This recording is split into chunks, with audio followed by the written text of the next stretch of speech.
Bharatiya Janata party દ્વારા અમદાવાદ મહાનગરમાં ગત 5 વર્ષોમાં 8,000 કરોડ કરતાં વધારે રૂપિયાના કામો હાથ ધરાયા છે અને આગામી દિવસોમાં અમદાવાદ મહાનગર એ વૈશ્વિક કક્ષાએ સ્માર્ટ સિટી બને, એક આગવા પ્રકારની પ્રતિષ્ઠા પ્રાપ્ત કરે, તમામ પ્રકારની માળખાકીય સુવિધાઓ પ્રાપ્ત થાય, એ દિશામાં ભારતીય જનતા પાર્ટીની વિકાસની તેજ ગતિ આગળ વધશે। આજે અમે કેટલાક પ્રકલ્પો જાહેર કર્યા છે, સંકલ્પ પત્ર અમારું જાહેર કર્યું છે।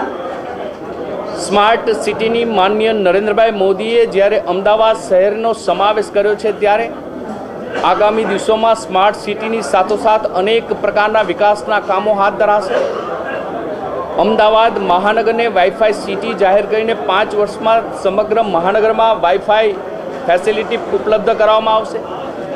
પૂર્વ પટ્ટામાં સ્ત્રીઓ માટેની, બહેનો માટેની ખાસ અલગ હોસ્પિટલ, ડેડિકેટેડ વિમેન હોસ્પિટલની રચના કરવામાં આવશે।